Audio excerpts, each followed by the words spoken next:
After my parents had moved to a new town, I was forced to make friends all over again. It was my last year in high school, and I didn't know anybody.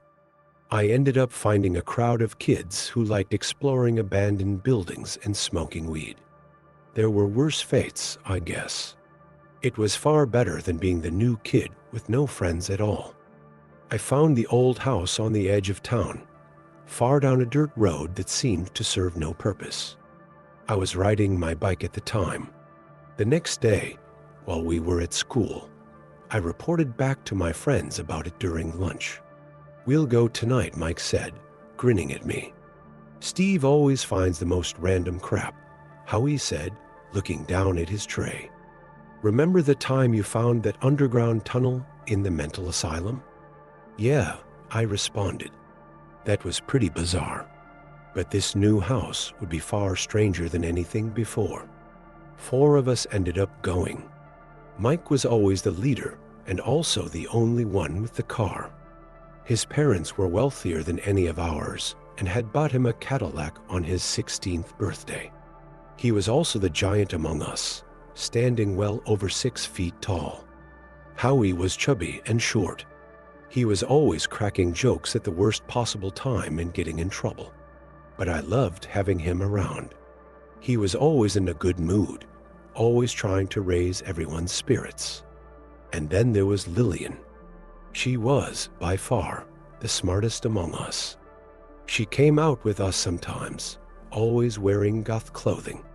This week, her hair was dyed black with red streaks down it. Next week, it would probably be something totally different. We pulled up in front of the house, Mike squinting at it through the windshield of his Cadillac.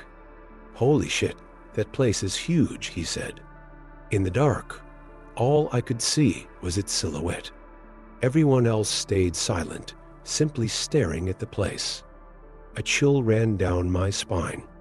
In the dark, it seemed far more ominous than it had in the bright afternoon. "I hope we don't find a family of inbred meth heads living in there," Howie said. "What is this road even for?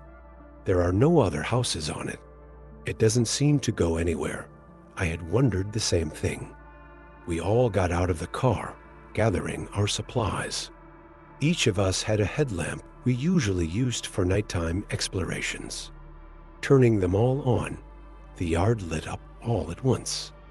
In front of the house, across the massive, unkempt yard, I saw a sign I had missed the first time I had driven by this place on my bike.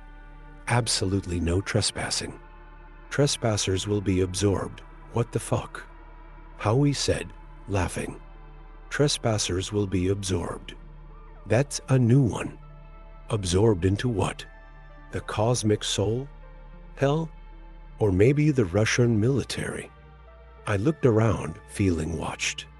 In the forest next to the house, I saw a pair of white eyes, low to the ground. Whatever it was skittered away as soon as I turned my headlamp towards it. Probably just a possum, I thought to myself. "That sign is likely just someone's idea of a joke," Mike said, putting his massive hand on Howie's back. "Why don't you go first, Motormouth?" Howie looked up at Mike, a look of concern crossing his fat, jovial face for a moment. Then he turned towards the house and began walking. We followed close behind him. I was next to Lillian. "You grew up in this town, right?" I asked her. She nodded. "Have you ever heard of this place or this road?" I thought back to the faded road sign we had seen when we pulled onto it. I think it said Gnawbone Road. She frowned slightly. "No, but this town's nearly a few hundred years old," she said, pushing a strand of hair out of her face. "There's probably a lot of places like this we don't know about. One time, before you moved here, we found an entire graveyard in the forest. The trees and brush had nearly reclaimed it, but there were still dozens of tombstones mostly intact. There wasn't even a trail to it.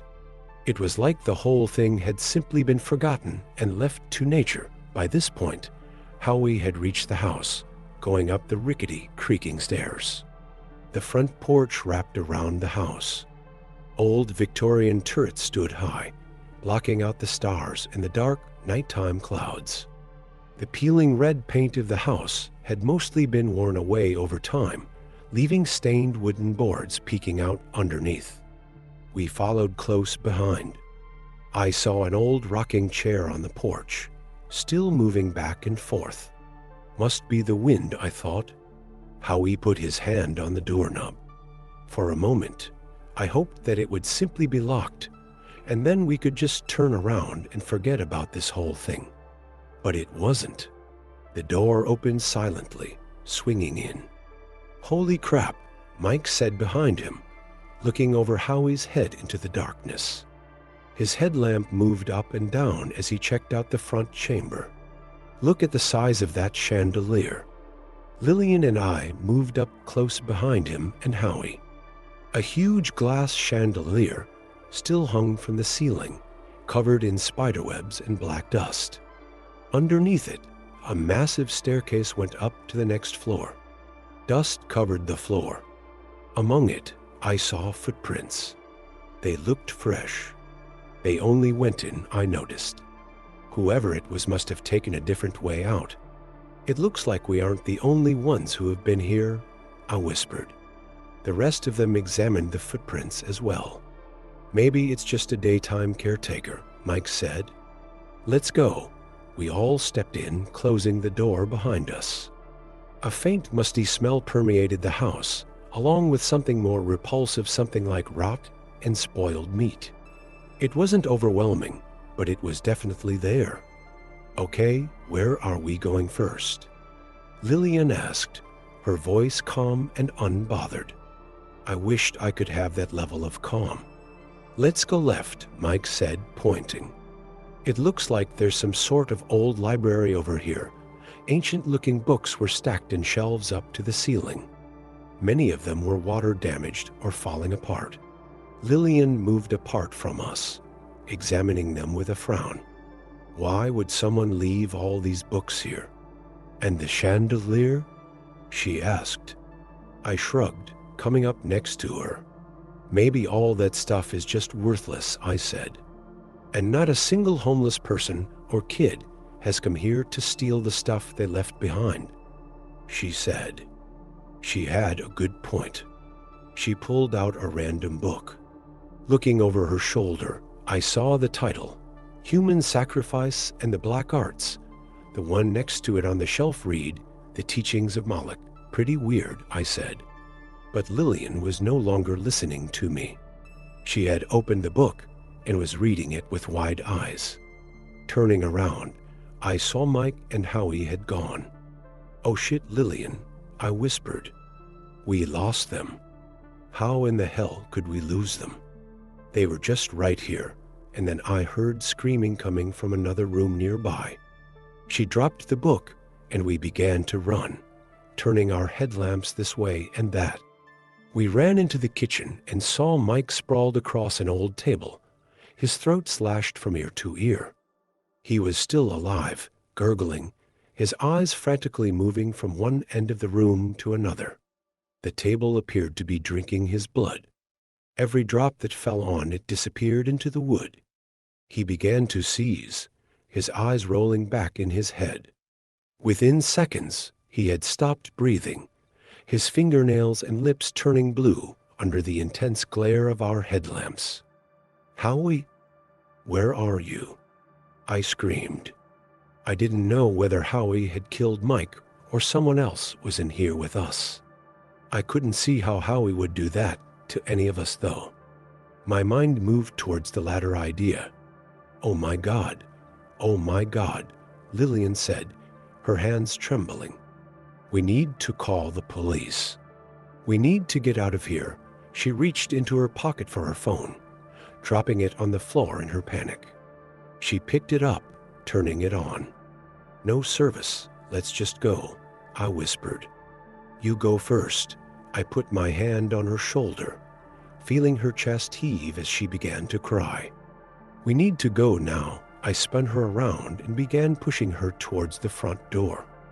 I looked back one last time and saw Mike's body deflating like a balloon. His blood spilled out of him faster and faster, which seemed strange, since he had no heartbeat. The table appeared to be melding with his body, his head and chest liquefying and stretching out. Within seconds, he had disappeared into the house itself. All the blood and gore had been cleaned up. Even his clothes were gone.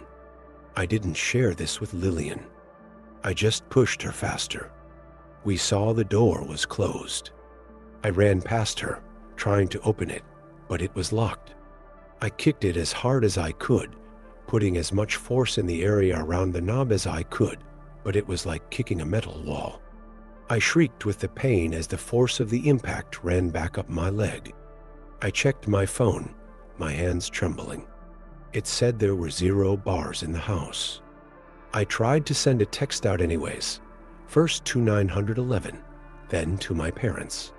Both failed to send. Perhaps it was the fact that we were in the middle of nowhere, or perhaps the house had some sort of metal that interfered with cell reception. But it seemed no help was coming. Lillian began to cry harder. "No help is coming, no help," she sobbed. "Get it together," I said through gritted teeth. "We aren't dying here. We have to find Howie and get all 3 of us out together. Do you have a weapon on you?" She shook her head. Then she pulled out a lighter. That's not really a weapon, Lillian. Maybe if we start a fire in the house, then people will see it and help will come," she said. "With us inside?" I asked, aghast. I don't know. She said, crying harder. "I don't want to die here, Steve. It isn't supposed to be like this." I put my hand on her shoulder. "Let's go explore and find another way out," I said. Then I thought of the windows. Maybe we can smash our way out of the windows. She perked up at this. There was a fireplace in the library. I think there was an old fire poker set next to it. We could use it as a weapon, or smash out a window with it. We both ran to the library, and indeed, there was a whole set of fire pokers. One of them had a curved blade on the end, while the other was straight and sharp. I gave her the sharp one and pointed to the front window. "Try it," I said, my hopes soaring. She grabbed the fire poker. Bringing it back like a baseball bat, she swung with all of her might. Just like the door, it bounced off, the sound of ringing metal echoing through the room. She yelped in pain. "It's like some sort of bulletproof plexiglass or something," she yelled. "What is this place?" "Grab the poker anyways," I said. "It's time to explore the upstairs." We trudged through the eerie darkness, shadows bobbing and dancing across the hall as we made our way to the ornate staircase. Grabbing it with one hand, I slowly started to ascend. Then a scream pierced the silence. It sounded like Howie's voice. I started to run up the stairs, hearing Lillian close behind me. We turned this way and that, looking down an endless hallway with many rooms branching off of each side.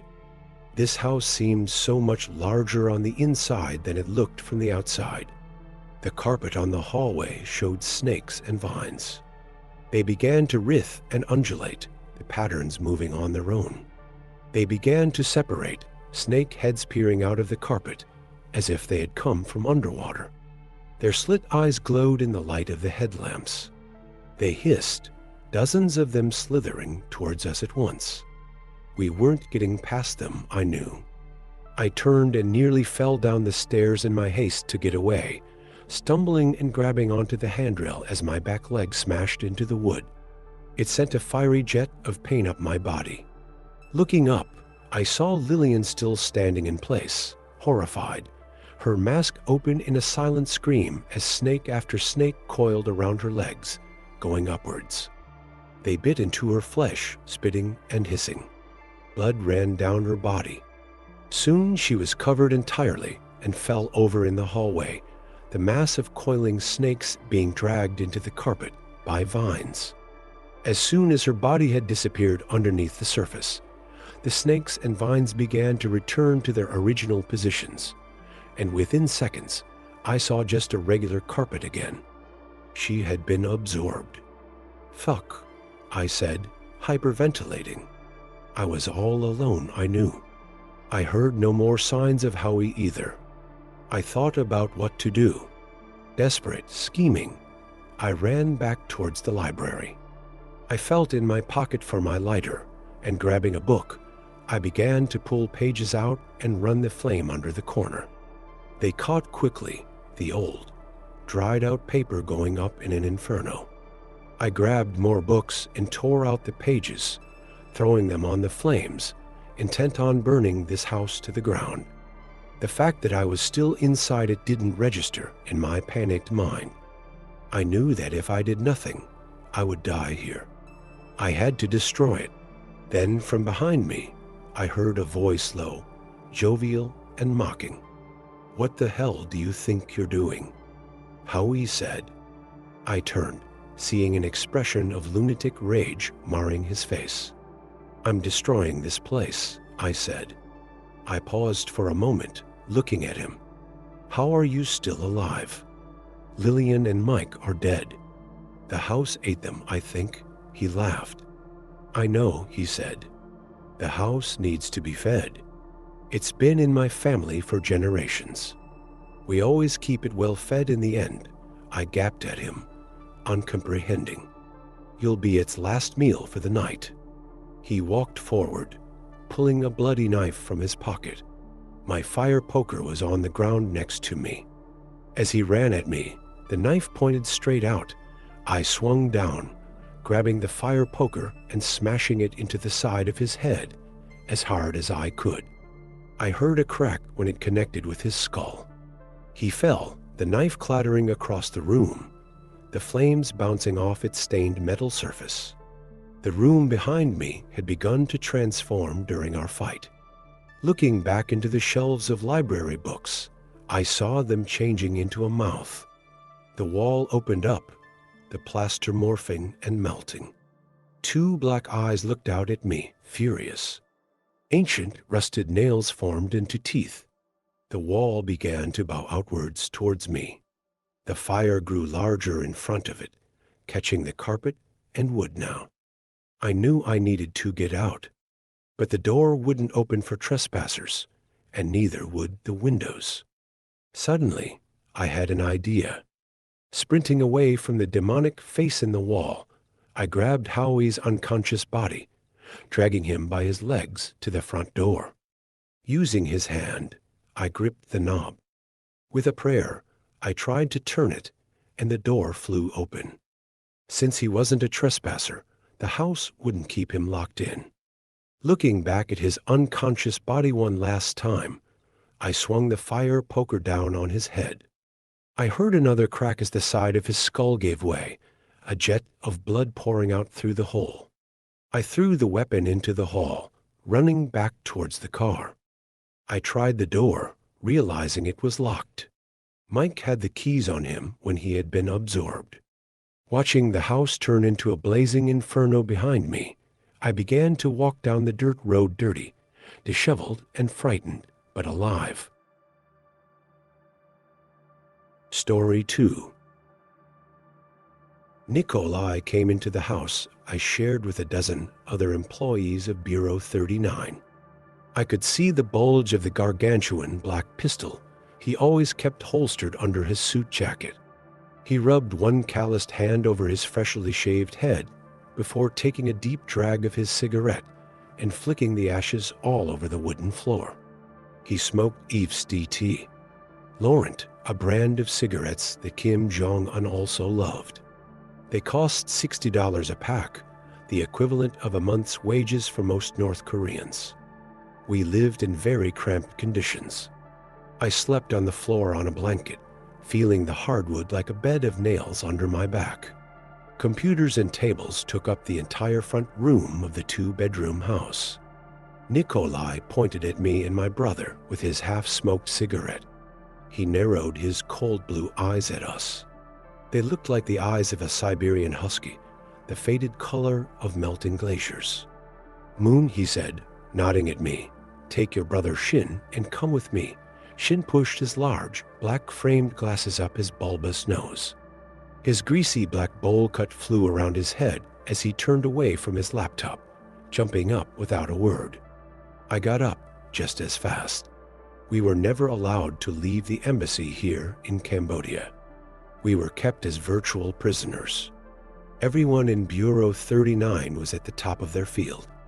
We had hackers, programmers of ransomware, manufacturers of methamphetamine and fentanyl, and much darker trades than that.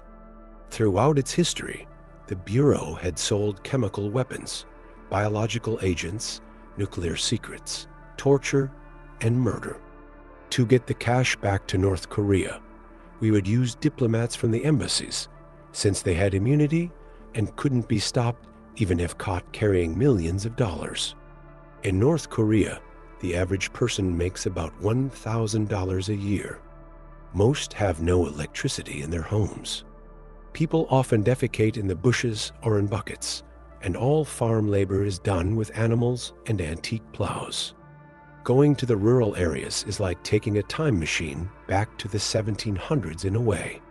So people signed up for Bureau 39 or any other elite agency by the droves in order to escape these intolerable living conditions. The government had the pick of the litter. To get into the capital city of Pyongyang, a citizen of North Korea needs a special permit. Only the elites are allowed to step foot inside city limits. And yet, even here, electricity often only runs for 2 or 3 hours a day. According to North Korean law, if a building has 10 stories or less, it doesn't need an elevator. Not that an elevator matters much in a country with barely any electricity for civilian purposes. But this means starving people are regularly climbing up dozens of stories in buildings with no electricity, central heating, or air conditioning.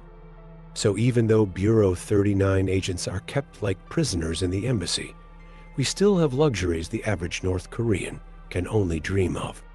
Perhaps 30 or 40% of their entire North Korean GDP goes to nuclear and intercontinental missile research. Even in the military, the soldiers regularly eat grass, snakes, rats, and other pests. North Koreans who have escaped to South Korea often have advanced parasite infections from eating such garbage their entire lives. The South Koreans recently found 35 feet of tapeworm in a single starving North Korean soldier who drove and then ran across the DMs, getting shot multiple times in the process. So perhaps you understand why I preferred to work in Bureau 39 at a foreign embassy rather than stay in North Korea. Bureau 39 exists for only one reason: to give hundreds of millions of dollars to Kim Jong-un for mansions, cars, women, luxury cigarettes, exotic foods, and whatever else he desires. It is a slush fund for the great leader. While the rest of his people starve and live in freezing poverty without medicine or hope, Kim Jong-un lives like a god among men. At each of his many mansions, he has harems waiting for him filled with all the most beautiful girls in the country, taken out of schools by faceless agents of this Stalinist kingdom. Nikolai walked out into the tropical Cambodian sun. I felt blinded for a minute. I saw Shin shielding his eyes and blinking rapidly, as if he had just woken up from a long nightmare.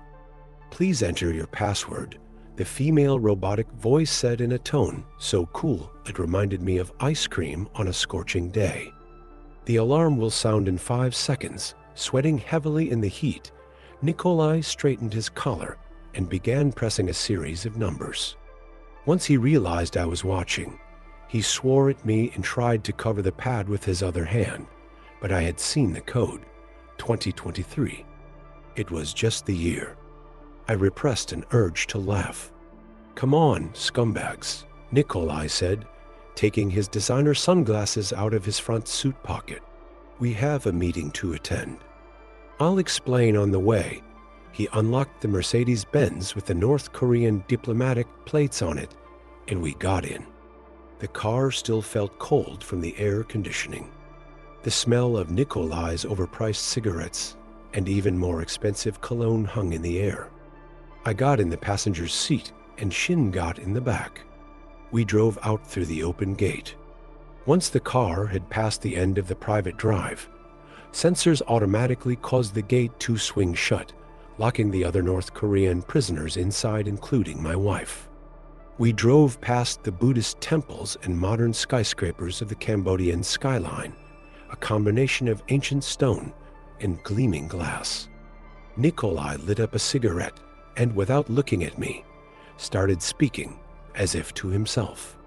"We have a deal bigger than any we have had in a long time," he said, staring ahead at the heavy traffic of tuk-tuks, taxis, farm trucks, and cars. He swore as he checked his watch. "A group is willing to pay handsomely for the serum." I looked up sharply at those words. "The serum is not ready," I protested. Shin stayed silent in the back. I spun to see his expression. His glasses magnified his wide, shocked eyes to owlish proportions. Nikolai swatted his hand at my comment, as if shooing away an imaginary fly. "Haven't human subjects responded to the effects of the serum?" he asked, his tone turning icy. "You have had over 3 years and tens of millions of dollars to experiment. I know you two are some of the best biologists from the entire country of North Korea. Now, are you telling me that you have made no human progress?" "Of course not," I protested, "but we still have some kinks to work out. It has most of the properties that the Supreme Leader requested. It's just that some subjects have different cellular membranes, and it can lead to quite horrifying reactions." Nikolai laughed, a deep, booming laugh that cut off my protestations. "I don't give a shit about side effects. We are selling the serum right now today. If not, you can consider your experiment over. We have a group, let's say, who is willing to pay $100 million for a single crate of it." My jaw dropped. "And what will happen to our project if we sell some of the serum?" Shin asked, speaking up in his nasally voice for the first time. "Project Wailing Banshee is not yet complete. We need more time." Nikolai turned to us, grinning like a hyena, his faded killer's eyes sparkling with glee. "If you sell the serum to our good friends," Nikolai whispered in a low, psychopathic voice, "your funding will be guaranteed for the next 2 years. The serum doesn't have to be perfect. It just needs to work," I sighed. Clearly, I had no real choice in the matter. I turned to Nikolai and gave a brisk nod. I saw Shin do the same. "Good. I'll have a panel van bring it over to our meeting area now. These men we're dealing with might have some questions for you. Just answer them, and let's get out of there. No problems, right?" "Right," Shin and I said together in unison. An icy wave of dread ran down my back, a premonition of things to come. We arrived at the warehouse at the edge of the city at dusk. The sky glowed a bloody red, reflecting off Nikolai's dark sunglasses. I saw the black panel van following close behind us, with some more of Nikolai's armed goons sitting in the front. An intercom buzzer stood at the side of the garage door. Nikolai pressed it. After a few moments, a voice boomed on the other end, slightly obscured by static. "Who is it?" A man with an Arabic accent asked brusquely. "You know who it is." "Open up," Nikolai said. The door rolled up slowly, revealing only a curtain of shadows. We drove in and got out. I heard my shoes clicking against the concrete floor. The place looked abandoned. An open floor stretched out for hundreds of feet in every direction. From the office door in the back, a few men dressed in all black with balaclavas on their heads walked out. I saw they all had automatic rifles slung around their shoulders. A small boy in the same attire followed closely behind the group. Nikolai's two goons got out of the black panel van. I saw them reach under their seats and pull out micro-Uzis. The tension in the air felt electric. No one said anything for a long moment as we surveyed each other across the dark no man's land between us. "I'm glad to see you made it," Nikolai called out, his voice echoing off the concrete walls. I jumped. Next to me, Shin looked down at the ground, nervously chewing on his lip. "Did you bring it?" the leading man asked as they strode purposefully towards us. "Where is the serum?" Hang on, Nikolai said, giving them a crooked half-smile. "I need to see the money first," he motioned with his head to his soldiers. They raised their Uzis. The leading man called out something in Arabic, and more black-clad soldiers came out of the back office, dragging dozens of heavy black bags. Nikolai and his goons walked quickly forward. I followed close behind, taking Shin's arm and pulling him along. Nikolai unzipped one bag. I saw it stuffed to the brim with stacks of $100 bills. The next bag over was filled with euros, and the third with gold and diamonds. I had never seen so much money in a single place in my entire life. He kept going through each one in turn, and I saw more precious stones, all sorts of gold bars, Canadian dollars, Japanese yen, and some other currencies with Arabic writing I didn't recognize. Nikolai grunted. "Can't you guys ever just give us all dollars or euros? Do you have any idea how long it's going to take me to count this? And what am I supposed to do with all these diamonds? Are they marked with lasers?" Nikolai asked. Their leader shook his head furiously. Nikolai sighed. "Go get the serum," he motioned to his goons. They practically ran to the van, desperate to get this deal over with and take their share of the profits. Nikolai's goons pulled out a small crate, only a foot across. I heard the jingling of many shatterproof vials stacked carefully inside. It was over 90% of our entire stockpile of serum, the fruit of many sleepless nights and many dead test subjects. The leader called out to the little boy in Arabic. He grabbed the crate of serum, cracking the lid off with a crowbar. He looked down excitedly at the containers laid out in front of him. I saw the leader pull one of the vials out and put it up to his eye. The liquid shone a robin's egg blue in the headlights of the cars. It sparkled as he turned it, as if with thousands of pieces of glitter. The leader gave a short prayer in Arabic, his face splitting into a grin. He pulled out a syringe and called the boy with the balaclava over. "Hey, you should wait until we leave too." Nikolai protested, but the leader waved him off. Without a moment of hesitation, he filled the syringe with the serum, raised the boy's sleeve and injected it into his arm. He spoke a few words in Arabic, and the boy responded, nodding, still smiling. Then his face began to change. The boy's eyes widened, his mouth opening in a silent scream. His hands clenched into fists, the fingernails biting deep grooves into his skin. Blood trickled down onto the floor. He started to turn blue, falling down on his back with a thud and a whoosh of air, seizing and kicking. The men in the balaclavas started shouting at us, raising their guns. I put my hands up. "Wait," I cried, and surprisingly they did. Only the boy's choking, gurgling cries broke the silence. The leader looked at me expectantly. "The transformation takes a minute." "This is expected," the leader nodded, looking back at his men and raising his finger. They lowered their rifles. Nikolai wiped a heavy trickle of sweat out of his eyes. His gaze flitted from me to the boy and back again, like some sort of deadly metronome. I knew if the boy died, I would die also. The boy had gone silent, his lips turning blue, his pupils dilating. He gave one last choking death rattle and went still.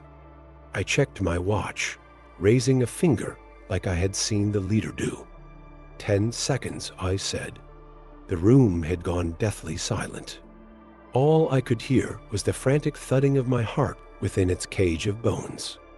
5 seconds, I counted down, praying to a god I didn't believe in for this to work. The boy jerked, taking a deep breath. His eyelids fluttered open. I saw his eyes had turned pure white. He grinned, showing off the many twisted, vampiric teeth jutting out of his blackened gums. With a hiss, he pushed himself off the ground, flying through the air and landing on his feet 10 feet away. So thirsty, the boy growled in a demonic voice. His lifeless eyes flitted towards one of Nikolai's goons. In a blur, he jumped across the room and landed on the hulking figure. The man tried to fire his Uzi at the boy, but the boy swatted it out of his hand without the slightest indication of effort. Hanging off the man's chest like some giant tick, the boy grinned down at him and then bit deeply into his neck. A torrent of bright red blood rushed out, soaking into the man's suit. I could hear the boy's throat working as he drank furiously, sucking each precious gulp of blood with fluttering eyelids. "Kill him," Nikolai screamed. Automatic rifle fire rang out from all around me. I couldn't tell who was shooting or at what. Screaming, I ran and crawled under the panel van. I waited, my ears ringing. Another burst of gunfire rang out and then rapidly got cut off. I saw a body fall only a few feet to my right. I looked over and saw Nikolai laying there, staring blankly ahead with sightless eyes, his throat torn out.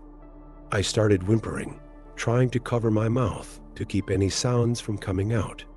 I heard soft footsteps approaching. I closed my eyes, not wanting to see my own death. Yet a moment later, I heard the shrieking of metal. I waited a few moments and opened my eyes, seeing streetlights stream in. I waited with bated breath, not believing it.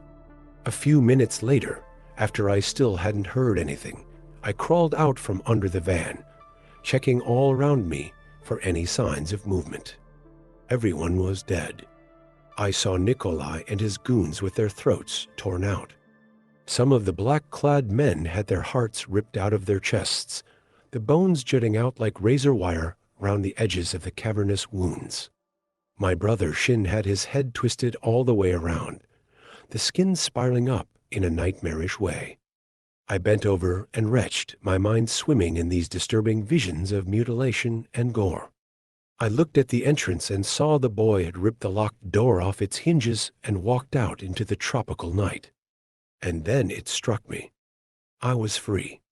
I looked back at the money, laughing and dancing. I grabbed a bag of the cash, feeling just how heavy it was. I marveled at the stacks of $100 bills inside, each fresh and new, smelling like hopes and dreams. A shadow fell over me.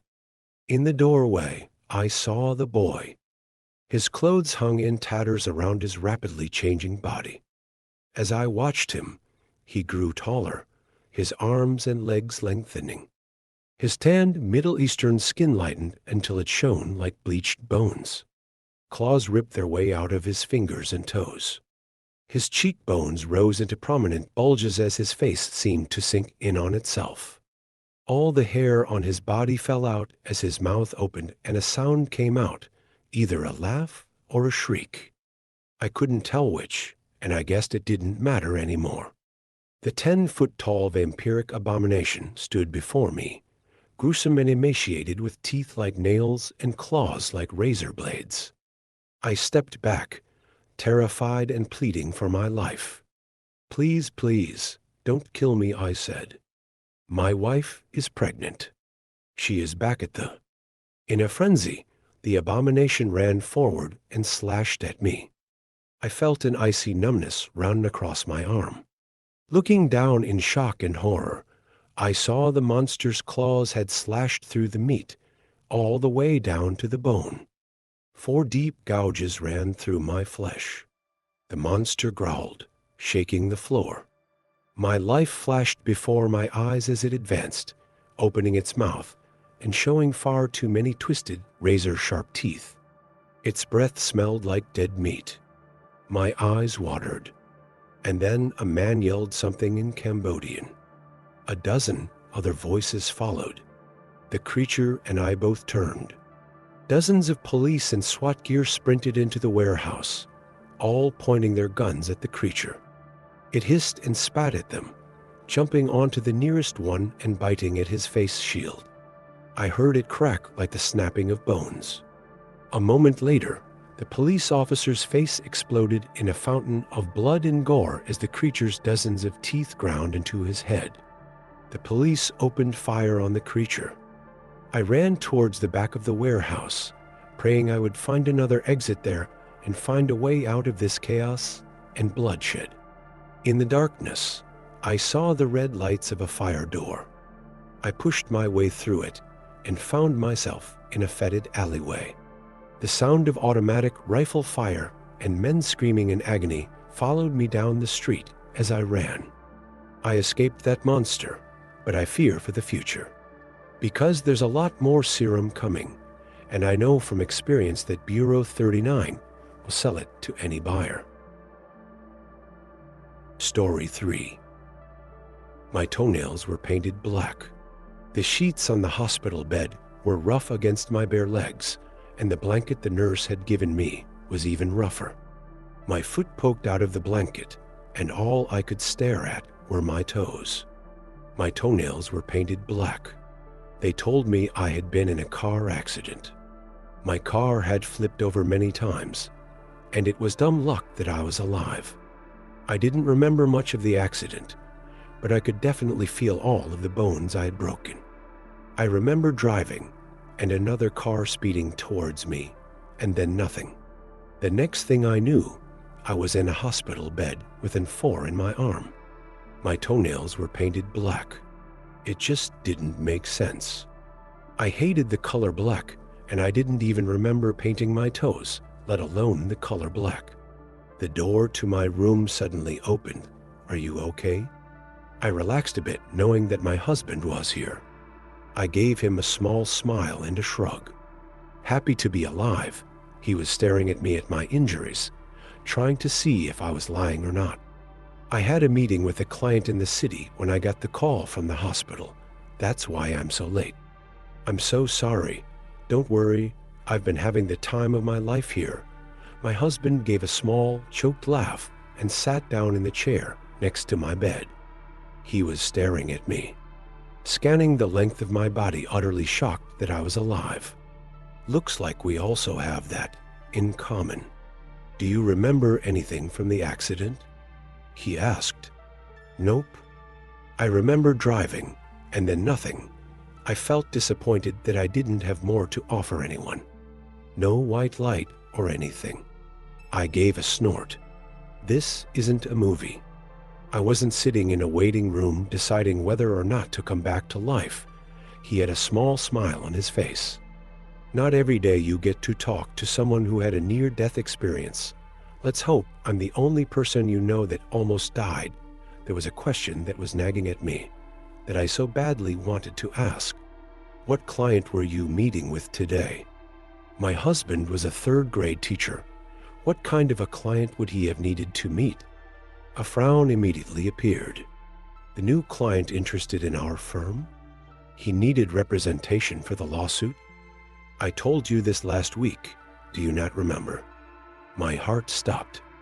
I didn't know what to say, and I was afraid of being trapped in the hospital for longer than I already was. I gave him a laugh and hoped that was enough to dissuade him. "Jokes. I thought you needed a good laugh. Amnesia and broken bones are a wicked combination." I could tell he didn't believe me, but thankfully he let it go. I also had another question, and I was scared of his response, but I needed to ask this too. "Oh, also, if you're here, where's Daisy?" Daisy was our daughter, and I was immediately filled with concern over who was watching her if both my husband and I were sitting here. "She's with your parents. Totally safe and missing you. They send their love, by the way." I relaxed a bit. Daisy loved her grandparents, but I was ready to get out of the hospital. My husband could sense my restlessness to get out of the hospital, and he gave another smile. "Come on, let's get out of here. I think I might have a concussion." I'm debating going back to the hospital and asking the doctor who examined me for a refund. We made it home a few minutes ago, and I just feel off. Kind of like looking at yourself in a funhouse mirror. Everything seemed right, but it was just slightly off. The carpet was too soft, and the walls were the wrong shade of gray, even down to the smell of our living room. I flinched at the sound of the doorbell. I could see my mom through the window. At least she looked the same. I opened the door, and she gave me the biggest hug. She was crying, and then I was crying. It was nice to be alive. I couldn't wait any longer. Is Daisy with you? My mom gave a small laugh and then pointed through the door. She is safe and sound as promised. There my dad was, walking towards me, holding a small dog. White, small, and fluffy cute, but not my daughter. This was getting too strange for me. My dad gave me a hug and held up the dog, waving its little paw. Look who missed you. Say hi, Daisy. I could feel the meal I had at the hospital coming back up. Suddenly, feeling extremely nauseated, I excused myself and sprinted upstairs. I threw the door open to what should have been Daisy's nursery and instead found a home office, without a trace that my daughter had lived there. I tore apart room after room, searching for some proof that my daughter had existed, but I could find nothing. In my closet, I ripped apart boxes of boxes before I remembered that I had a folder where I kept important documents for my husband and me. Nestled deep in the folder was a hospital stay bill with my name and the big glaring word miscarriage. Also in the folder was an adoption certificate for a dog named Daisy, dated mere months after the supposed hospital visit. I sank to the floor with the sickening realization that this was not my life. Something had changed after the car accident. Like everyone was in on some sick practical joke, and this was the spectacular punchline. I knew that there was only one thing to do. I had grabbed my husband's spare car keys from the bedroom, took the back door out of the house, and I'm now sitting in his car that I just parked on a random street. I'm sharing this story with you all as proof that this really happened. This is not my life, and I can't stay here. It's just not right. I'm going to stop this the only way I know how, by going back to the beginning. Goodbye, I'm going to get my life back. Story 4. I aimed my phone torch to the large gap in the fence. Over here, I whispered to my friends, there's a way in.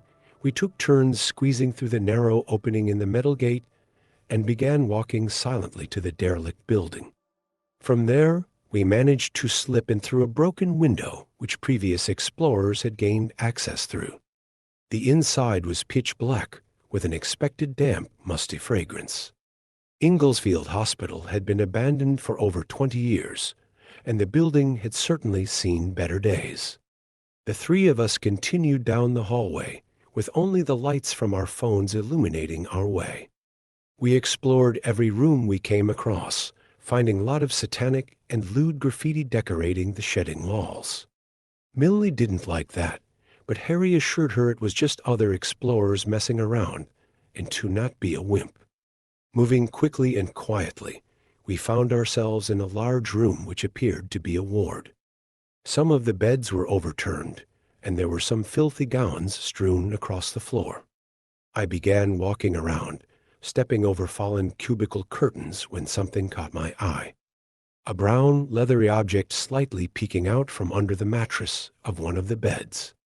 I walk over to retrieve it, almost tripping on the curtain as I do so. It was a book. I go to open it, but Harry impatiently hurries us on to the next room. I place the book down on the bed and turn away, but I'm instantly drawn back to it, as if an invisible hand is guiding me to it, willing me to take it. I slipped the book into my coat pocket, cursing my fucking curiosity. We soon found ourselves in some sort of office. Millie came across a dusty file cabinet filled with patient records. We began to curiously flick through them when Harry called out from a room down the corridor, forcing us to abandon our snooping.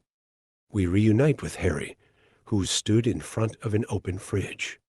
"Look at this," he beckons. "What do you reckon's in here?" Millie held her nose as she approached. "Ugh, it stinks." I had to agree.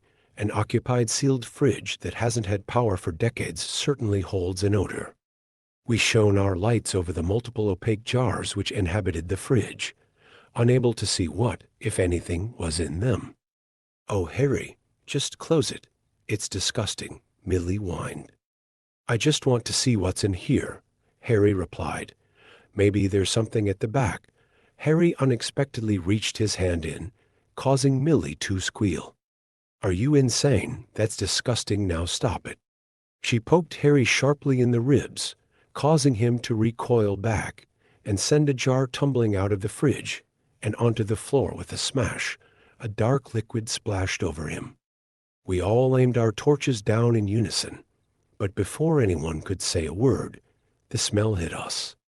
Harry heaved, Millie screamed, and I began making a run for the exit, the others following not far behind. We dove out the broken window at inhuman speeds and began gulping the fresh air. "What was that? Was that a fucking brain?" Millie asked through breaths. "I don't know, but it stank." "Why did you make me do that, you twat?" "That shit went in my mouth and eye and everywhere." Harry hissed at her, doubled over and looking rather pale. In the distance, we heard dogs barking. "Right, let's go," I announce as we all hastily retreat. It took about an hour for us all to get home.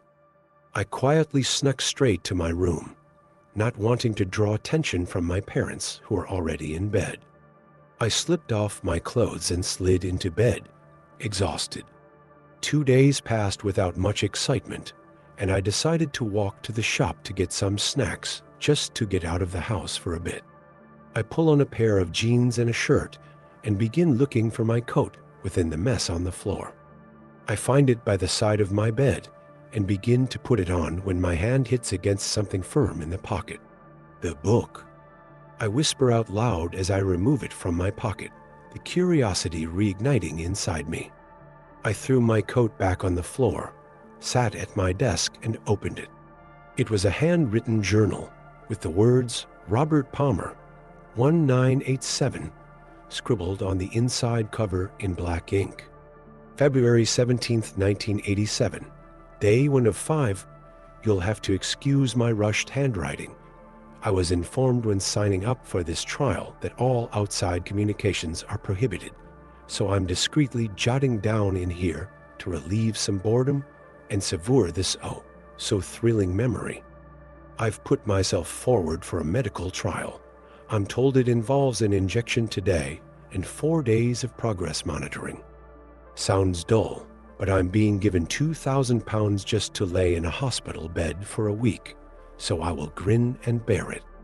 I'm on a shared ward with 2 other men and 3 ladies. It's peculiar for us to be mixed in the same ward, but we're all separated by curtains, so can't complain. The hospital have fed us a hearty lunch, and we're gradually being called to have our injections. February 18th, 1987, day 2 of 5. The trial did not tell us the injection site was going to be in the eye. I protested, but I'd already signed a contract along with everyone else. We're now all sat in the ward with fucking eye patches on and feeling deceived. But I remind myself of the £2,000 and try to stay positive. I briefly interacted with the other participants in this shitty trial. The woman opposite me is called Linda, and the man next to me is Wendell. I have not yet caught the names of the others. February 19th, 1987, day 3 of 5, was woken at 6 in the morning to the woman in the first bed screaming. I heard nurses run in, and moments later, it was silent with the sounds of a bed being wheeled away. Linda and the woman next to her said they think she was sedated and taken away. Perhaps she had a mental breakdown? I still couldn't. I had to stop writing abruptly earlier as a nurse unexpectedly walked in. The man next to Wendell had pressed his emergency call button and explained to the nurse he felt hot and unwell. The nurse suddenly restrained the man to his bed hurriedly. The man began letting out an abnormal growl, and I heard the bed violently shaking as he was being wheeled away. What the fuck is this? February 20th, 1987. Day 4 of 5. My writing will be scribbles. I'm shaking very hard. Myself, Wendell, and Linda are the only ones left on the ward. In the night, the woman next to Linda got out of bed and fled into the corridor to what sounded like primitively attack a nurse. She did not return. A man in a white coat came in to talk to us. He looked disappointed. He told us that the drugs trial has failed, and any negative effects are irreversible.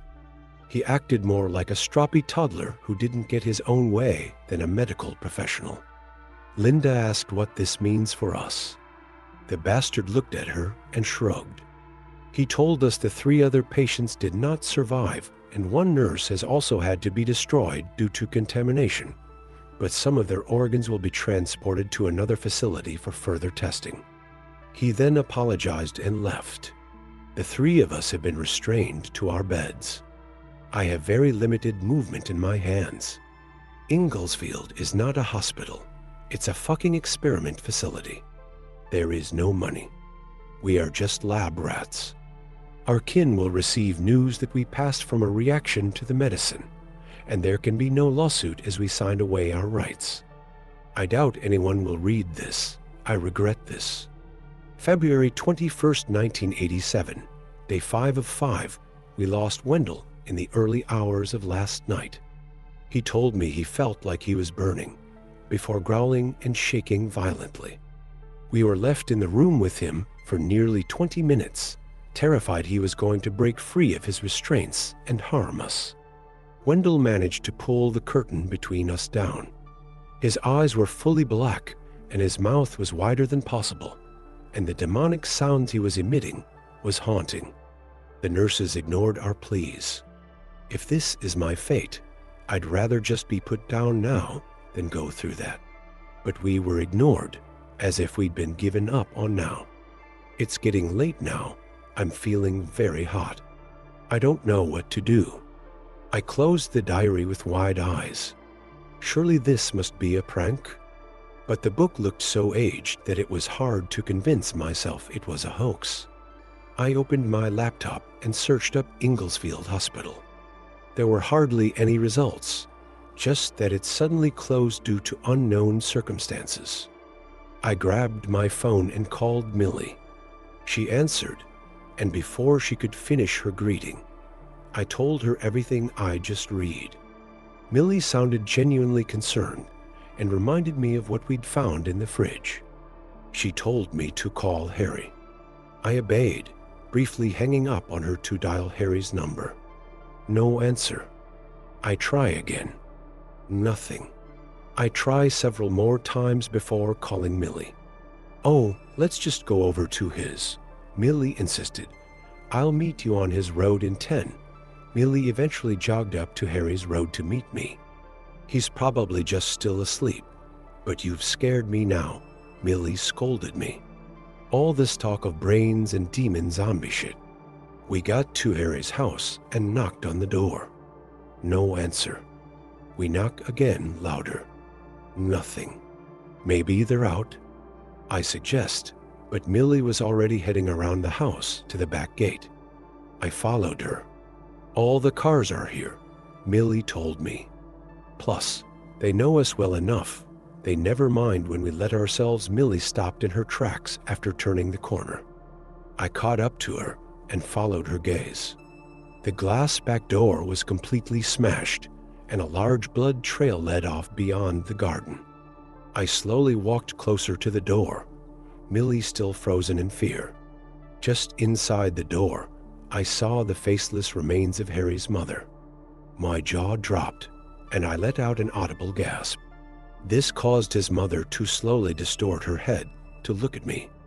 She weakly began to crawl towards me, her eyeless face searching for me, but her body barely able to move from being heavily stripped of flesh. I ran. I grabbed Millie firmly by the arm and ran. I didn't stop running until we were at mine. Without hesitation, I called the police and told them everything, Millie staring at me with unspoken horror. By the time investigators got to Inglesfield Hospital, it was ablaze. The amber flames dancing around everything that was left of the hospital. Harry's mother's remains were dealt with and cremated, along with his younger brother, who was found in a similar condition upstairs. Harry, his father and sister were never found.